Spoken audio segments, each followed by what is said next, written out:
कधी घरी यायचे तेव्हा आई काहीतरी कारण सांगून मला दुकानात पाठवायची. एके दिवशी मी दुकानात पोहोचलो तेव्हा पाहिलं तर दुकानातली चावी मी घरीच विसरलो आहे. घरी परत आलो तेव्हा आईच्या खोलीचं दृश्य पाहून माझ्या पायाखालील जमीनच सरकली. कारण आई आणि काकासोबत. मित्रांनो, माझं नाव मोहिनी आहे आणि मी आणि माझी आई बाजारातून निघतच होतो. तितक्यातच पाऊस सुरू झाला. तिथे कोणी रिक्षावाला देखील नव्हता. त्यामुळेच आम्ही दोघी मायलेकी रस्त्याच्या कडेला एका बाजूला उभा राहून पाऊस कधी थांबतोय याची वाट पाहू लागलो. तेव्हा अचानक एक कार येऊन आमच्या जवळ थांबली. काच खाली करून त्यात बसलेल्या माणसाने जेव्हा आम्हाला काही सांगण्याचा प्रयत्न केला तेव्हा पावसाच्या आवाजामुळे त्याचा आवाज आम्हाला नीटसा ऐकूही येत नव्हता. परंतु आम्हाला इतकं तर समजलं होतं की तो माणूस आम्हाला त्याच्या गाडीत बसायला सांगतोय. जेव्हा मान खाली करून आम्ही त्या माणसाला अगदी निरखून पाहिलं तेव्हा त्याला ओळखायला आम्हाला वेळही लागला नाही. ते तर हरेश काका होते. बाबांचे जुने मित्र होते. काही वेळातच आम्ही दोघी मायलेकी हरेश काकांच्या गाडीच्या मागच्या सीटवर बसलो. हरेश काका एकेकाळी आमच्या शेजारीच राहत होते. परंतु काही वर्षांपूर्वी आमची ती कॉलनी सोडून एका हायफाय सोसायटीमध्ये राहायला निघून गेले. आम्ही गाडीत बसल्यानंतर गाडी सुरू करत हरेश काका विचारू लागले, "वहिनी, घरी सगळं ठीक तर आहे ना?" आई बोलू लागली, "हो, सगळं काही ठीक आहे. तुम्ही सांगा, तुमची बायको कशी आहे आणि तुमच्याला किती मुलं आहेत?" काका बोलू लागले, "वहिनी, वहिनी जर बायकोच नसेल तर मुळे कुठून येतील?" आईने खूपच हैराणीने विचारलं, "का? काय झालं तुमच्या बायकोला? जेव्हा तुम्ही आमच्या शेजारी राहत होता तेव्हा तर तुमचं लग्न झालं होतं." काका बोलू लागले, "आमचं ते लग्न 2 वर्षातच संपलं. आम्हा दोघांचा घटस्फोट झालाय आणि मागच्या वर्षीच ही केस संपली आहे आणि मला त्या बदल्यात 50 लाख रुपये द्यावे लागलेत." काकांचं बोलणं ऐकून आई खूप हैराणीने त्यांना पाहू लागली आणि मग त्यांना बोलू लागली, "हे तर खूपच वाईट झालं. माफ करा, मला याबद्दल काहीही कल्पना नव्हती." काका बोलू लागले, "हो का? हरकत नाही. तुम्हाला याबद्दल कसं माहीत असेल? मी तर ती कॉलनी सोडून त्या हायफाय सोसायटीमध्ये राहायला गेलो होतो आणि आता बिझनेसमुळे मी इतका बिझी झालो आहे की मला कुठे येण्या-जाण्यासाठी वेळही मिळत नाही. आणि जेव्हा नंदू असायचा तेव्हा त्याच्यासोबत कधी-कधी फोनवरही बोलणं व्हायचं. ठीक आहे, जाऊ दे. तुम्ही आता माझा नंबर घ्या. जर कधी कोणत्या गोष्टीची तुम्हाला गरज लागली तर निसंकोचपणे मला फोन करत जा."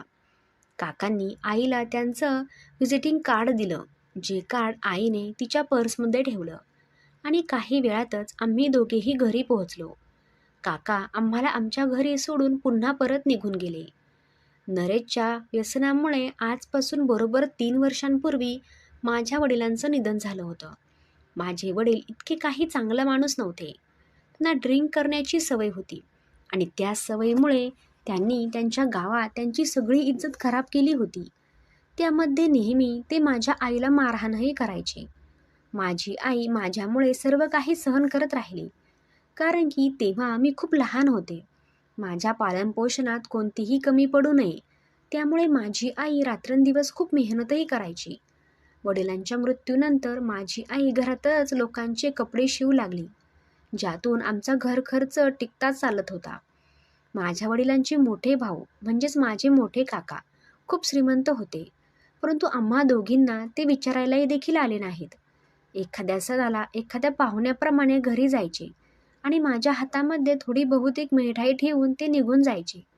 आईमुळेच मी एका चांगल्या कॉलेजमध्ये शिकत आहे. कॉलेज घराच्या जवळच होतं. कॉलेजमध्ये मला अभिषेक भेटला, ज्याच्यासोबत माझी मैत्री झाली आणि मग ती मैत्री कधी प्रेमात रूपांतरित झाली हे देखील मला समजलं नाही. मी माझ्या आईसोबत सगळं काही शेअर करायचे, सगळ्या गोष्टी शेअर करायचे. परंतु अभिषेकबद्दल मी आईला अजूनही सांगितलं नाही, कारण की तसंही आई टेन्शनमध्ये राहायची. त्यात जर मी तिला हे सांगितलं असतं की माझं एका मुलावर प्रेम आहे, तर कदाचित तिला अजून वाईट वाटलं असतं. सध्या मला कॉलेजला सुट्टी लागली होती, त्यामुळे मी पूर्ण दिवस घरातच असायचे आणि घरामध्ये मी माझ्या आईला कामात मदत करायचे.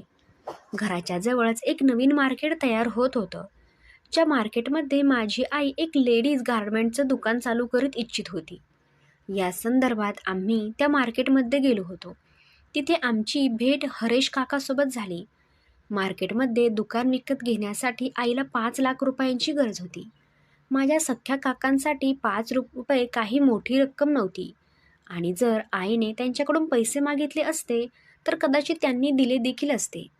परंतु त्यासोबतच काकूंचं तोंड वाकडंही झालं असतं आणि असे उधार पैसे घेणे आईला पसंत नव्हतं. आम्ही दोघी घरामध्ये एका मैत्रिणीप्रमाणेच राहत होतो. माझी आई तिच्या प्रत्येक कठीण प्रसंगात, तिच्या प्रत्येक अडचणीत मला सांगायची. तेव्हा मी देखील माझ्या आईला माझ्या कॉलेजमधल्या सगळ्या गमती-जमती सांगायचे. 1 महिना निघून गेला होता. त्या दरम्यान आई दुकानासाठी 5 लाख रुपयांचं कर्ज घेऊ इच्छित होती. त्यामुळेच मागच्या 1 महिन्यापासून माझी आई बँकेच्या चक्रा मारत होती. परंतु बँकेतून तिला फक्त 1 लाख रुपयांचं कर्ज मिळालं. सोनं गहाण ठेवून आईने अजून 1 लाख रुपयांची तरबीज केली आणि ते 2 लाख रुपये त्या दुकानवाल्याला देऊन आली. आता बाकीच्या 3 लाख रुपयांपासून आईने दुकान मालकाकडून 2 महिन्यांची मुदत मागितली. परंतु आता आईला 2 महिन्याच्या आतच 3 लाखांचा बंदोबस्त करायचा होता. सकाळी उठून मी माझ्या अभ्यासामध्ये मग्न झाले आणि आई सकाळी किचनमध्ये जेवण केल्यानंतर घरातील केर देखील काढत होती. काही वेळातच हातात झाडू घेऊन त्या खोलीत आली आणि मला बोलू लागली. माधुरी, माझ्या डोक्यामध्ये एक विचार करतोय. मी म्हणाले, बोल ना आई, काय झालंय? आई बोलू लागली, पैशांसाठी मी एकदा हरेश काकांसोबत बोलून बघू का?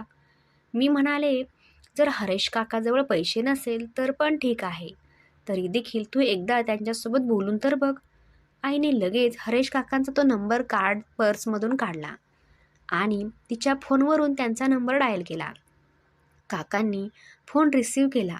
पलीकडून ते बोलू लागले, हॅलो, कोण बोलतंय?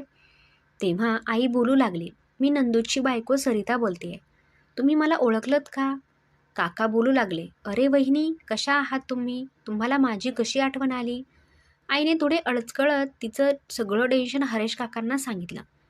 काका बोलू लागले, वहिनी, मी सध्या ऑफिसमध्ये आहे. संध्याकाळ जाताना मी तुमच्या घरी फेरी मारेल. काकांचा फोन कट केल्यानंतर आई थोडी टेन्शनमध्ये दिसत होती. तिचं टेन्शन मला समजलं.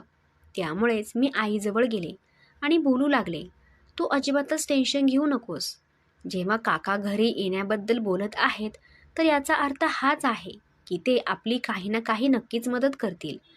संध्याकाळचे 7 वाजले होते की तेवढ्यातच घराच्या बाहेर एक गाडी थांबल्याचा आवाज आला. माझ्या आधीच आई दारापर्यंत पोहोचली होती आणि तिच्या मागे मागे मी देखील गेले. आम्हा दोघींना विश्वास होता की हरेश काकाच आले असतील, परंतु बाहेर तर माझे मोठे काका आणि काकू उभे होते. त्यांच्यासोबत माझी चुलत बहीण मनस्वी देखील होती. तिन्ही लोक घरात आले आणि मग चहा नाश्ता केल्यानंतर मोठ्या काकाने आम्हाला सांगितलं, मनस्वी तिचं शिक्षण पूर्ण करायसाठी अमेरिकेला जात आहे. रात्री उशिरा तिची फ्लाईट आहे. काका बोलू लागले, सरिता, मी विचार केला होता की माधुरीला देखील शिक्षणासाठी बाहेर पाठवावं, परंतु जर ती तिकडे गेली तर तू इथे अगदी एकटी पडशील. फक्त हाच विचार करून मी तो विचार मागे ठेवला. आई बोलू लागली, तुम्ही अगदी योग्य विचार केलात. माधुरीशिवाय मी अगदी एकटी पडेल असते. आईचं बोलणं होताच आईच्या फोनची रिंग वाजू लागली. हरेश काकांचा फोन होता.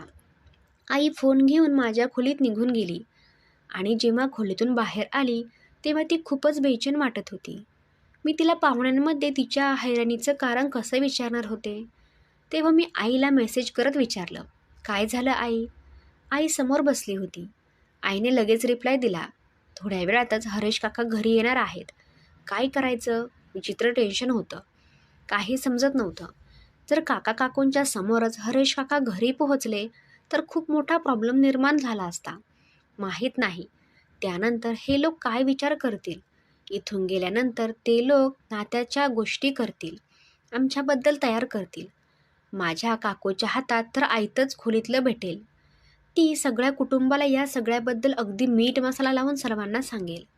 मी आईला मेसेज केला की तू बाहेर जाऊन हरेश काकांना फोन कर आणि त्यांना तुझ्या घरी मार्केटमध्ये जा आणि तिथे जाऊन त्यांच्यासोबत जे काही तुला बोलायचं आहे ते अगदी आरामात बोल. तेव्हापर्यंत मी एकटीच या लोकांना सांभाळेल. आईने अगदी तसंच केलं. ती काकांना बोलू लागली की मी एका महत्त्वाच्या कामासाठी मार्केटला जात आहे. आई असं अचानक निघून गेली. ही गोष्ट काकूला अजिबात आवडली नाही. त्यामुळेच आई गेल्यानंतर लगेच थोड्या वेळात काका आणि काकू देखील एअरपोर्टकडे रवाना झाले. मी आईला फोन केला. आई, ते लोक निघून गेले आहेत. माझं बोलणं ऐकून आईने दीर्घ श्वास घेतला आणि बोलू लागली, ठीक आहे, मी थोड्या वेळातच घरी परत येते.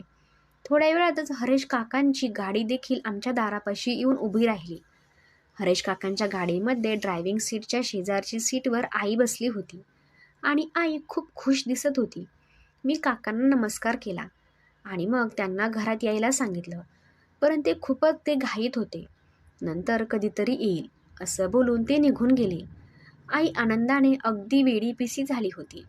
घरात येताच तिने लगेचच दार लावून घेतलं आणि माझ्या हातामध्ये एक पॅकेट दिलं आणि बोलू लागली, हे पॅकेट उघडून तर बघ, पूर्ण 3 लाख रुपये आहेत. माझा प्रॉब्लेम सॉल्व्ह झाला आहे. उद्याच मी हरेशसोबत जाऊन दुकानाचे रजिस्ट्रेशन करून घेईल. हळूहळू 6 महिने निघून गेले. आईची मेहनत आली होती. दुकान खूप चांगलं चालू झालं होतं. 2 महिन्याच्या आतच आईने शेजारील दुकान घेऊन तिच्या कामाला अजूनच गती दिली. मी तिच्या व्यवसायामध्ये तिला मदत करू लागले. आई मला नेहमीच बोलायची की तू तुझं लाईफ एन्जॉय कर, हे सगळं मी एकटी सांभाळू शकते. परंतु माझ्या लाईफमध्ये एन्जॉय करण्यासारखी जी गोष्ट होती ती गोष्ट मी आईला सांगू शकत नव्हते. त्यामुळे सध्या तरी मी आईसोबतच खुश होते. रविवारचा दिवस होता. मार्केट बंद असल्यामुळे मी आणि आईने शॉपिंगला जाण्याचा प्लॅन बनवला. तेव्हा आईच्या फोनवर हरेश काकांचा फोन आला. आई फोन घेऊन तिच्या खोलीत गेली आणि मग तिने आतून दाराला कडी लावून घेतली. मला वाटलं कदाचित हरेश काका त्यांच्या पैशासाठी आईला फोन करत असतील. परंतु थोड्या वेळातच आई जेव्हा खोलीतून बाहेर आली तेव्हा मी तिच्या चेहऱ्यावर एक विचित्र आनंद पाहिला होता. मी आईला विचारलं, काय झालं आई, हरेश काका त्यांचे पैसे परत मागत आहेत का? आई बोलू लागली, नाही ग वेडे, मागच्या महिन्यातच मी त्यांना त्यांचे पैसे परत दिलेत. परंतु त्यांनी तर एक सरळ नकार दिला होता की मी ती रक्कम शेजारच्या दुकानामध्ये इन्व्हेस्ट केली. हरेश काकांचा खूप मोठा बिझनेस आहे आणि त्यांच्याजवळ पैशांची काहीही कमतरता नाही. ते तर मला अजून पैसे देऊ इच्छितात, परंतु सध्या तरी मी त्यांना नकार दिला आहे. थोड्या वेळापूर्वी मी आणि आई शॉपिंगला जाण्याचा प्लॅन करत होतो, परंतु काकांचा फोन आला. नंतर आईने शॉपिंगचा प्लॅन पूर्णपणे कॅन्सल केला आणि बोलू लागली, माधुरी बेटा, शॉपिंगसाठी तर आपण नंतर कधीतरी जाऊ शकतो. मला सध्या मार्केटमध्ये महत्त्वाचं काम आहे, त्यामुळे मी तिकडेच जात आहे आणि तू इथे घरातच थांब. असं बोलून आई तयार होण्यासाठी पुन्हा खोलीत गेली. थोड्या वेळानंतर जेव्हा ती खोलीतून बाहेर निघाली तेव्हा तिला पाहून तर मी हैराण झाले. आईने खूप दिवसांनंतर खूप सुंदर अशी साडी नेसली होती आणि थोडासा मेकअपसोबत ती अगदी सुंदर दिसत होती.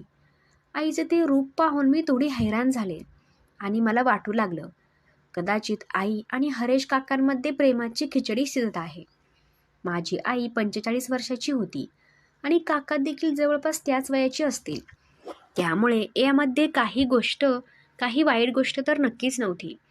आईने पूर्ण आयुष्य तिच्या अपेक्षा दाबून मला मोठं केलं होतं. तिच्यावर होणाऱ्या अत्याचारांनी मी स्वतः साक्षीदार होते. आज आई तिचं आयुष्य तिच्या मर्जीने जगू इच्छित होती. मग यामध्ये वाईट काय आहे? मी आईला खुश पाहून आतल्या आत खुश होत होते. मी काकाच्या मनातल्या मनात आभार देखील मानू लागले, कारण की माझ्या आईच्या आनंदाचे कारण तर तेच होते. आईला इतकं खुश पाहून मी देखील विचार करत होते की प्रेम देखील काय गोष्ट असते. त्याला ते प्रेम मिळालं त्याचं तर आयुष्य कधीच सावरून जातं आणि ज्याला प्रेम मिळत नाही त्याचं तर सर्व आयुष्य बर्बाद होऊन जातं. लैला आणि मजनू असेच तर नव्हते तयार झाले. प्रेमाच्या ताकदीनेच त्यांना अमर केलं होतं. परंतु मी माझ्या प्रेमाचा काय करू, माझं देखील कोणावर तरी प्रेम आहे, परंतु मला माझं प्रेम देखील लयसारखंच वाटतं. मी या सगळ्याचा विचार करतच होते की इतक्यात बाहेर हरेश काकांच्या गाडीचा हॉर्नचा आवाज ऐकू आला आणि आई लगेचच घरातून बाहेर निघाली आणि मग डायरेक्ट रात्री 10 वाजताच परत आली. ती खूपच खुश होती. तिने येताच माझ्या हातांमध्ये पापे घेतले आणि मला बोलू लागली, सॉरी बेटा, मला खूप उशीर झाला, तू जेवली आहेस? मी म्हणाले, नाही आई, अजून मी जेवले नाही. विचार केला की तू परत येशील तेव्हा आपण दोघी जेवण करू. मी पुलाव बनवला आहे, जेवशील ना? जेवण वाढून आपल्याला परंतु आई बोलू लागली की मी बाहेरून जेवून आले आहे, त्यामुळेच मी जेवणार नाही, परंतु तू जेवण करून घे. मला समजलं होतं की आईचा डिनर तर झाला आहे. मी आईला प्रेमात पाहिलं तेव्हा मला वाटलं की माझ्या प्रेमाबद्दल देखील मी आईला सांगून टाकते. मी आईला म्हणाले, आई मला तुला काहीतरी सांगायचं आहे. आई माझ्याजवळ येऊन माझ्या शेजारी बसली आणि अगदी प्रेमानेच माझ्या केसांमध्ये हात फिरवून बोलू लागली. बोल बेटा, काय झालं? मी म्हणाले, आई माझं एका मुलावर प्रेम आहे आणि तो देखील माझ्यावर खूप प्रेम करतो. मी आजपर्यंत तुझ्यापासून ही गोष्ट लपवली कारण की आजपर्यंत माझ्याशिवाय तुझं दुसरं कोणीच नव्हतं. मी आयुष्यात पहिल्यांदाच तुला इतकं खुश पाहत आहे. माझ्या बोलण्याने आईचा तो सुंदर चेहरा अजूनच फुलला होता. मग ती बोलू लागली, मला जास्त मस्का मारू नकोस आणि हे सांग की मुलगा काय करतो? मी म्हणाले, मी ज्या मुलावर प्रेम करते त्याचं नाव अभिषेक आहे. तो अजून मास्टरीची तयारी करतोय आणि इथे जवळच राहतो. माझं बोलणं ऐकून आई बोलू लागली, खरं प्रेम करतीयेस, सीमा मर्यादा नसते.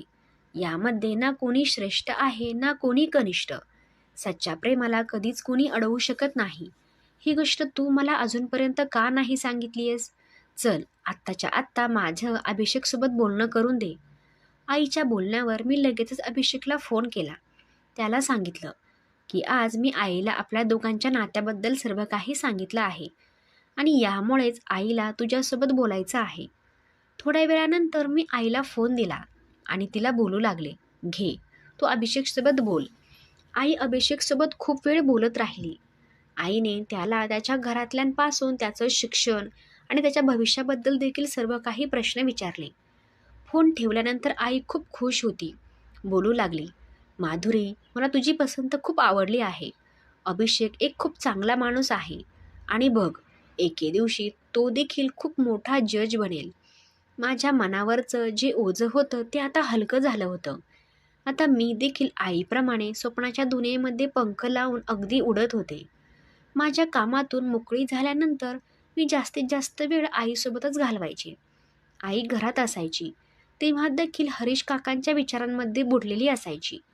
प्रत्येक वेळाला माझ्यासोबत फक्त हरीश काकांबद्दलच बोलायचे आणि वेळ मिळताच लगेच काकांना फोन करायची. आईने नवीन साडी देखील घेतली. मी हैराण होते की आईने इतक्या लवकर ड्रायव्हिंग कशी काय शिकली. आईने मला देखील ड्रायव्हिंग शिकवली. आता तर आम्ही दोघी मायलेकी आमच्या गाडीने शॉपिंगसाठी जायचो आणि आमच्या शॉपवर देखील जायचो आणि कधी कधी मन करायचं तेव्हा गाडी घेऊन फिरायला देखील जायचो आणि 2 मैत्रिणीप्रमाणे आम्ही खूप मस्ती करायचो. सकाळी 8 वाजेपर्यंत आई तिच्या गाडीने मार्केटला जायला निघायची. नेहमीच मी आरामात जायचे किंवा कधीकधी मी जायचे देखील नाही. मी तिथे न गेल्यानंतर आई तिथलं सगळं काही व्यवस्थित सांभाळायची. असं बोलतात की प्रेम लपवून सुद्धा लपवत जात नाही. माझे काका त्या सोसायटीमध्ये राहत होते. त्या सोसायटीमध्ये हरेश काकांचं घर होतं. आई आणि हरेश काकांमध्ये शिजलेल्या खिचडीचा वास माझ्या काकूंपर्यंत पोहोचला होता.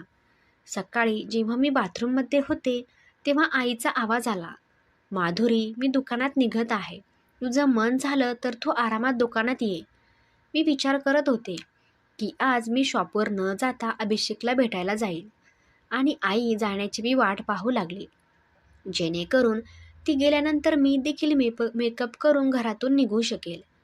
मी खोलीतच होते की तेवढ्यात माझी आई माझ्या खोलीत आली आणि बोलू लागली, माधुरी एक काम कर, आज तू दुकानात न जाता आणि जेव्हा येशील तेव्हा तू पुन्हा घरी ये. मी म्हणाले ठीक आहे, पण आई तू तर आता दुकानात जायला तयार झाली आहेस, आता अचानक तुला काय झालं? तेव्हा आई बोलू लागली, खरं तर मला एक महत्त्वाचं काम आठवलं आहे, ज्यामुळे मी आता दुकानात जाऊ शकत नाही. मी गाडी काढली आणि दुकानाकडे जाऊ लागले. परंतु जेव्हा मी दुकानात पोहोचले तेव्हा मला आठवलं की मी दुकानची चावी तर आणायला विसरले. दुकानापासून घराचं अंतर 5 किलोमीटर होतं. मी लगेचच गाडी स्टार्ट केली आणि घराकडे निघाले. घरी पोहोचले तर पाहिलं की घराच्या बाहेर हरेश काकांची गाडी उभी होती. मला आईचं ते महत्त्वाचं काम अगदी व्यवस्थित समजलं होतं. मी त्या लोकांना करणे योग्य मानलं नाही. परंतु दुकानाची चावी घेणे देखील खूप महत्त्वाचं होतं. मी घराच्या बाहेरूनच आईला फोन करू लागले आणि मग मी आईला म्हणाले की चावी घरीच विसरली आहे. माझं पूर्ण बोलणं न ऐकताच आई मला बोलू लागली, बेटा तू आता घरी येऊ नकोस. मी महत्त्वाच्या कामासाठी बाहेर आले आहे. मी येते थोड्या वेळातच चावी घेऊन. तोपर्यंत तू तिथेच थांब. मी पुन्हा दुकानात पोहोचले. आई आणि तिच्या महत्त्वाच्या कामातून फ्री होण्याची वाट पाहू लागले. अर्ध्या तासानंतर आई दुकानात पोहोचली. मी आईला विचारलं, तू आज दुकान सांभाळ, आता मी जात आहे. आई बोलू लागली, तू कुठे जात आहेस? मी म्हणाले, मला देखील खूप महत्त्वाचं काम आहे. आणि मग मी पोहोचले अभिषेकच्या फ्लॅटवर. संध्याकाळी जेव्हा मी घरी पोहोचले आणि फ्रेश होऊन रात्रीचं जेवण बनवू लागले, तेव्हा आमच्या दाराची बेल वाजली. काका आणि काकू आले होते. दोघेही सोफ्यावर बसले आणि मी दोघांनाही पाणी दिलं आणि म्हणाले, मी तुमच्यासाठी चहा बनवून आणते. तेव्हा काकू बोलू लागली, नको बेटा, चहाची काही गरज नाही. तू फक्त इथे ये आणि माझ्याजवळ बस, कारण की मला तुझ्यासोबत काहीतरी महत्त्वाचं बोलायचं आहे. काकूने मला तिच्याजवळच बसवलं आणि बोलू लागली, हे बघ माधुरी, जेव्हा मुलं बिघडतात तेव्हा त्यांची तक्रार त्यांच्या आईवडिलांकडे केली जाते. परंतु जेव्हा आईवडीलच बिघडत असतील तेव्हा त्यांची तक्रार कोणाला करायची? त्यांच्या मुलाकडे करायची का? बघ ना, कसा जमाना झाला आहे. बेटा तू तर समजूतदार आहेस, त्यामुळे मी ही गोष्ट तुला समजावत आहे. तू तुझ्या आईला कंट्रोल कर, कारण की तिच्यामुळे पूर्ण सोसायटीमध्ये आमचं नाक कापलं जात आहे. मी म्हणाले, का? असं काय झालंय माझ्या आईने? काकू बोलू लागली, अरे, आमच्या सोसायटीमध्ये राहणाऱ्या हरीशसोबत तुझी आई अगदी बिनधास्तपणे फिरत असते आणि तू विचारत आहेस की असं काय केलं तुझ्या आईने? हे तर काहीच नाही. आता पाणी डायरेक्ट डोक्यावरून चाललं आहे. तेव्हा जाऊन आम्ही दोघांनी हा निर्णय घेतला आहे की तुझ्या कानावर ही गोष्ट टाकावी. तुझ्या आईला मी फोन देखील केला होता. तेव्हा ती दुकानातच होती आणि तिने सांगितलं की तू यावेळेस घरी आहेस, त्यामुळे आम्ही सरळ तुझ्याजवळच आलो आहोत. काका आणि काकूने मला खूप वेळपर्यंत समजावण्याचा प्रयत्न केला आणि मला वेगवेगळ्या गोष्टीही सांगितल्या आणि मग त्यानंतर ते दोघे लोक निघून गेले. जाताच मी आईला फोन केला. आई घरी आली. तेव्हा मी तिला सगळं काही सांगितलं. ती मला काहीच बोलली नाही आणि शांतपणे तिच्या खोलीत गेली. दुसऱ्या दिवशी उठून मी आईला सांगितलं, आई मी तुझ्यासोबत आहे, तू काही चुकीचं केलं नाहीस, त्यामुळे तुला कोणाचीही पर्वा करायची काहीही गरज नाही. जेव्हा आपण अडचणीत होतो तेव्हा त्या लोकांना आपली कोणतीच काळजी नव्हती, परंतु आता आपल्यामुळे त्यांचं नाक कापलं जात आहे. त्यामुळेच आई, तू जे काही करत आहेस ते अगदी योग्य करत आहेस. तू अजिबात काळजी करू नकोस. सकाळ झाली होती आणि आईला उदास पाहून मी आईला धीर देण्याचा खूप प्रयत्न केला, परंतु आई तुटून गेली. कालपासून तिच्या चेहऱ्यावरचा रंग पूर्णपणे उडून गेला होता. माझी आई पुन्हा एकदा पूर्वीप्रमाणे वाटू लागली, जी एकेकाळी दुःखाच्या ओझ्याखाली दबलेली असायची. काही दिवस निघून गेले तेव्हा मला हे जाणवलं की आईने आता हरेश काकासोबत देखील पुरावा निर्णय केला होता. मी आईसोबत कितीतरी वेळ बोलण्याचा प्रयत्न केला, परंतु तिला त्याबद्दल काहीही बोलायचं नव्हतं आणि सारखं सारखं मला देखील ओरडायची. माझ्या फोनवर जर अभिषेकचा फोन यायचा तेव्हा आईला अजिबात आवडायचं नाही. काही दिवसांपूर्वी ज्या आईला प्रेमावर प्रेम झालं होतं, आता तीच आई आता त्या प्रेमाला अगदी तिरस्काराने पाहत होती. आई पूर्णपणे बदलून गेली होती. तिचं ते हसत बोलणं ते सगळं आता गायब झालं होतं. मी माझ्या आईला या रूपामध्ये पाहू शकत नव्हते. मी देखील विचार केला होता की आता मला काय करायचं आहे. एके दिवशी आई दुकानात गेल्यानंतर मी हरेश काकांना फोन केला आणि मी त्यांना आईच्या अवस्थेबद्दल सांगू लागले. त्यांनी मला विचारलं की तुझ्या आईने माझे 3 लाख रुपये परत केले आहेत आणि माझ्यासोबत बोलणं देखील बंद केलं आहे. आता माझा अजिबातच कॉल रिसीव्ह करत नाही आणि नाही मी फोन करत. काकांचं बोलणं ऐकून मला खूप वाईट वाटलं. मी त्यांना सगळे प्रश्न विचारला. काका, तुम्ही खरोखर मला एक सांगाल का? तुम्ही माझ्या आईवर प्रेम करता का? त्या प्रश्नावर काका शांत झाले. मी पुन्हा विचारलं, तुम्ही सांगा की तुमची काय इच्छा आहे? काका, तुमची माझ्या आईसोबत लग्न करण्याची हिंमत आहे का? काकाने उत्तर दिलं, हो, मी तुझ्या आईसोबत लग्न करू इच्छितो. परंतु मागच्या काही दिवसांपासून तुझी आई खूपच बदलली आहे. एके दिवशी तुझी आई सोसायटीमध्ये माझ्यासोबत होती आणि आम्हाला तुझ्या काकाने पाहिलं होतं. मग त्यानंतर त्यांनी पूर्ण सोसायटीमध्ये या गोष्टीवरून वाईट वर्तना केली. तेव्हापासून तुझ्या आईने माझ्यासोबत बोलणं बंद केलं आहे.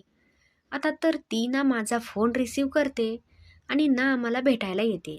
आता तूच सांग, यामध्ये माझी काय चूक आहे? मी काय करू? मी म्हणालो, ठीक आहे काका, उद्या रविवार आहे. तुम्ही उद्या माझ्या घरी येऊ शकता का? त्यांनी देखील उद्या मी घरी येईल असं सांगून फोन कट केला. रात्री आई घरी आली तेव्हा मी आईला काही सांगितलं नाही. सकाळ झाली तेव्हा मी लवकरच उठले. आज रविवार होता, त्यामुळे मी आईला उठवलं नाही. सकाळी 8 वाजता काका घरी पोहोचले. त्यांचा आवाज ऐकून आई देखील तिच्या खोलीतून बाहेर आली आणि तिने काकाकडे खूप हैराणीने पाहिलं आणि त्यांना बोलू लागली, तुम्ही इथे काय घ्यायला आला आहात? काका काही बोलणार इतक्यातच मी म्हणाले, आई, मी काकांना घरी बोलवलं आहे. माझं हे बोलणं ऐकून आईला खूप राग आला आणि ती मला बोलू लागली, तू मला न विचारता कुणालाही घरी बोलवायची हिंमत कशी काय केली आहेस? मी आईला म्हणाले, आई, हरेश काका तुझ्यावर खूप प्रेम करत आहेत आणि मला चांगलंच ठाऊक आहे की तुझं देखील त्यांच्यावर खूप प्रेम आहे. परंतु तू समाजाच्या भीतीमुळे हे नातं स्वीकारायला नकार देत आहेस. जेव्हा आपण संकटात होतो, अडचणीत होतो, तेव्हा हेच लोक आपल्याला विचारत देखील नव्हते. तेव्हा याच काकांनी आपली मदत केली होती. आज तुझ्या नातेवाईकांच्या विचारांमुळे काकांच्या प्रेमाला असं लाथडू शकतेस. आई, जर तुला आयुष्यात एकटीलाच राहायचं असेल तर मग ठीक आहे, राहा तू एकटी. मी देखील इथून निघून जातीये. असं बोलून मी जोरजोरात रडू लागले. मला रडताना पाहून माझ्या आईचं मन विरघळलं. आई बोलू लागली, हे बघ माधुरी, माझ्यासाठी तुझं सर्व काही आहेस. मी सर्व काही सहन करेल. परंतु जर माझ्यापासून तुला कोणी शिव्या देत असेल तर ते मी अजिबात सहन करू शकत नाही. त्या दिवशी तुझे काका आणि काकू दोघेही माझ्या दुकानात आले होते आणि सर्वांसमोर त्यांनी माझा खूप अपमान देखील केला आहे. मी काय करणार? तू आता मोठी झाली आहेस आणि तुझं देखील लग्नाचं वय आहे. मी माझ्या लग्नाबद्दल विचार केला तर लोक काय बोलतील? त्यामुळेच मी हरेशसोबत पुरावा निर्माण केला. मला माहीत होतं की माझी आई माझ्यावर खूप प्रेम करत होती आणि काकावर देखील खूप प्रेम करत होती. मी रडल्यामुळे घरातलं सगळं वातावरण ठीक होऊ लागलं. आई चहा बनवून घेतली आली. आईचा तो बदलवलेला मूड मी पाहिला होता. तेव्हा मी तिला म्हणाले, आई, लोकांचा विचार करणं सोडून दे आणि हरेश काकांचा तू हात पकड. माझं बोलणं ऐकून आई लाजली. तेव्हा हरेश काकाने माझ्या आईचा हात त्यांच्या हातात घेतला आणि ते आईकडे आशेच्या नजरेने पाहू लागले. मी आईला म्हणाले, आई, समाजाची काळजी करणं सोडून दे. मला माहीत होतं की तू त्यांच्यावर प्रेम करतेस आणि त्यामुळेच मी तुम्हा दोघांना न विचारता कोर्टमध्ये अर्ज देखील केला आहे. आज ठीक 20 दिवसांनंतर तुम्हा दोघांचं कोर्ट मॅरेजची तारीख मिळाली आहे. माझ्या तोंडून हे बोलणं ऐकून आई आणि काका दोघांनाही खूप मोठा धक्का बसला. ते काही बोलणार इतक्यातच मी कोर्टचे पेपर दोघांच्या समोर ठेवले. आई हैराणीने बोलू लागली, तू हे सर्व कसं केलं? मी विचार करायचे की माझी मुलगी अजून खूप लहान आहे, परंतु तू तर माझी देखील आई निघाली आहेस. मी म्हणाले, तुम्हा दोघांनाही आता तुमच्या लग्नाची तयारी सुरू करा. आणि राहिली गोष्ट नातेवाईकांची, तर मी आता तुम्हा दोघांच्या लग्नाची पत्रिका देखील छापवायला दिली आहे. लग्नाची पत्रिका घेऊन नातेवाईकांकडे मी स्वतः जाईल. मला जाणवलं होतं की आईला माझा असा जास्त अभिमान वाटू लागला आणि हरेश काकांच्या आनंदात तर काहीच परवाच उरला नव्हता. ते बोलू लागले की मी खूपच नशिबान आहे की तुझ्या आईसारखी, सरितासारखी श्री माझ्या आयुष्यात आली आहे आणि आता तर तुझ्यासारखी मला मुलगी देखील भेटली आहे. त्यामुळे मी स्वतःला खूप नशिबवान समजतोय. खरंच तू हिरा आहेस बेटा. आई आणि काका आता आधीसारखे पुन्हा एकमेकांसोबत बोलू लागले. दोघांना इतकं खुश पाहून मला देखील महत्त्वाचं काम आठवलं. मी गाडीची चावी घेऊन बाहेर निघून गेले आणि म्हणाले, आई, मी महत्त्वाच्या कामासाठी बाहेर जात आहे. दोघांना घरामध्ये एकटे सोडून मी बाहेर जाऊ लागले. तेव्हा दोघेही लाजले आणि मी घरातून बाहेर आले. मी लग्नाच्या तयारीमध्ये लागले आणि काकाने देखील त्यांच्या लग्नानंतर रिसेप्शन पार्टीसाठी एक हॉल बुक केला होता. दुसऱ्या दिवशी कार्ड छापून मी सर्वात पहिले ते कार्ड माझ्या काका काकूंच्या घरी देण्याचे ठरवले. मी आईला न सांगताच त्यांच्या सोसायटीमध्ये त्यांच्या घरी पोहोचले. मी डोअरबेल वाजवली तेव्हा काकूनेच दरवाजा उघडला. तेव्हा मला असं अचानक समोर पाहून काकू जरा डचकली आणि बोलू लागली, कशी आहेस माधुरी? आज तू रस्ता कशी काय विसरली आहेस? मी म्हणाले, खरं तर मला एक महत्त्वाचं काम होतं, त्यामुळेच आले आहे. मी त्यांच्या हॉलमध्ये बसले. काकू बोलू लागली, त्या दिवशी तुझ्या जवळून मी तुझ्या आईच्या दुकानात गेले होते आणि मग मी तिला खूप समजावलं की हे सर्व ठीक नाही. घरातल्या मुलींच्या लग्नाच्या वयामध्ये जर आईनेच अशा प्रकारे वागत असेल तर किती लाजिरवाणी गोष्ट आहे. त्यामुळेच मुलांवर खूप वाईट परिणाम होत आहेत. त्या दिवसाचा तिच्यावर खूप जास्त परिणाम झाला. तुझ्या आईवर झाला आहे असं वाटतंय. आता सुधारली आहे बघ. हे बघ, मी तुझ्या आईची मोठी जाऊबाई आहे. जर ती चुकीच्या रस्त्यावर गेली तर माझं ते कर्तव्य आहे की मी तिला योग्य मार्गावर घेऊन यावं. तू बोल, चहा पिशील की? मी म्हटले, नको मोठी काकू, मी जरा घाईत आहे. मी काकूचं लेक्चर ऐकण्यासाठी तिथे गेले नव्हते. मी लगेच पत्रिका काढली आणि तिच्या हातात देऊन बोलू लागले, काकू, ही लग्नीचा पत्रिका आहे. हे घर लग्नामध्ये मोठ्या काकांसोबतची पत्रिका पाहून काकूंच्या चेहऱ्यावर आनंद आला. बोलू लागली, अरे, मुलगा देखील पाहिलास आणि लग्न देखील ठरवलं आहेस. तू मला आता सांगितलं. ठीक आहे, असू दे. खूप आनंदाची बातमी आहे. सांग बरं, माझा जावई काय करतो? मी उभी राहिले आणि दारापर्यंत पोहोचले. मी काकूला म्हणाले, मुलगा रिअल इस्टेटचा बिझनेस करतो आणि काकू, तुझा तो जावई नाही. तू ती पत्रिका व्यवस्थित वाच. मी जात आहे. मी माझ्या घरी आले आणि मी आईला सर्व काही सांगितलं. दोघेही जोरजोरात हसत होते, कारण की ती पत्रिका वाचल्यानंतर काकूवर किती मोठं संकट कोसळणार होतं हे तर आम्हा दोघींनाच माहीत होतं. आईच्या लग्नाच्या दिवशी आम्ही कोर्टात पोहोचलो आणि काका दोघे मॅरेजवर उभे राहिले. आईच्या बाजूने साक्षीदार म्हणून मी सही केली होती. आमच्या मार्केटचे कित्येक लोक त्या लग्नामध्ये सामील झाले होते. लग्नाच्या त्या शालूमध्ये माझी आई एखाद्या हिरोईनपेक्षा कमी वाटत नव्हती. कोर्टातून बाहेर निघताच आम्ही लोक गाडीत बसलो. पुन्हा एकदा आम्ही दोघी हरेश काकांच्या गाडीत होतो. परंतु आई आता पुढच्या सीटवर काकांच्या बाजूला बसली होती आणि मी मागच्या सीटवर बसले होते. दोघांच्याही सुंदर अशा जोडीला पाहून मी खूप खुश झाले. आई बोलू लागली, माधुरी, आता तू अभिषेकसोबत कधी भेट घडून आणशील? त्यांची फायनल एक्झाम झाली की नाही? मी म्हणाले, आई, त्याची फायनल एक्झाम क्लिअर झाली आहे. तो आता मॅट्रिक्स देखील बनला आहे. आई बोलू लागली, इतकी मोठी खुशखबर तू मला अजूनपर्यंत सांगितली का नाहीस आणि त्याला लग्नात का नाही बोलावलंस? मी आईला म्हणाले, आता तुम्ही दोघेही त्यांच्या अभिषेकच्या समोरच उभे होतात. मॅरेज कोर्टचा तो रजिस्टर होता. तो अभिषेक तर होता. तो थोड्या वेळातच घरी पोहोचेल तुम्हा दोघांचे अभिनंदन करायला. परंतु त्याने सांगितलं आहे की तो घरी घेऊन तुम्हाला सरप्राईज देणार आहे. परंतु तुम्ही विचारलं म्हणून अभिषेकचं ते सरप्राईज इथेच संपवलं. प्रीती आईच्या आनंदाला तर काहीच पारावर उरला नव्हता. आईसोबत काका देखील खूपच खुश दिसत होते. आई संध्याकाळपर्यंत घरीच थांबली आणि मग संध्याकाळी ती तिच्या नवऱ्यासोबत तिच्या घरी जाण्यासाठी तयार होऊ लागली. आज एक मुलगी स्वतःच्या आईची पाठवणी करत होती. आई निघून गेली आणि मग मी आणि अभिषेक घरामध्ये एकटेच होतो. काही दिवसातच अभिषेकने त्याच्या घरच्यांना माझ्याबद्दल सांगितलं आणि मग माझं आणि अभिषेकचं देखील लग्न घडवून धूमधडाक्यात झालं. आज मी अभिषेकसोबत खूप खुश आहे आणि आजी आई देखील हरेश काकासोबत खूप खुश आहे. एक आई स्वतःच्या मुलांसाठी सगळं काही सहन करते, ज्याबद्दल आपल्याला अंदाज देखील नसतो.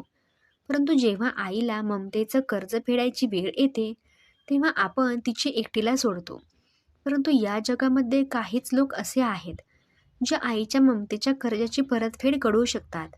लक्षात ठेवा, दुसऱ्यांच्या आनंदाला समजून घेणं ही देखील खूप खास गोष्ट असते.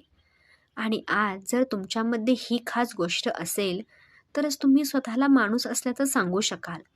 कारण की या जगामध्ये सर्वांनाच खुश राहण्याचा हक्क आहे आणि प्रत्येक मनुष्याला स्वतःच्या आवडीच्या जीवनसाथीसोबत जगण्याचा देखील अधिकार आहे. मित्रांनो, जर तुम्हाला कथा आवडली असेल तर कमेंट करून नक्की कळवा. आणि हो, चॅनलवर नवीन असाल तर चॅनलला सबस्क्राईब करायला विसरू नका. भेटूया पुन्हा अशाच रोमांचक आणि धमाकेदार कथेसह. तोपर्यंत हसत राहा, खुश राहा. धन्यवाद.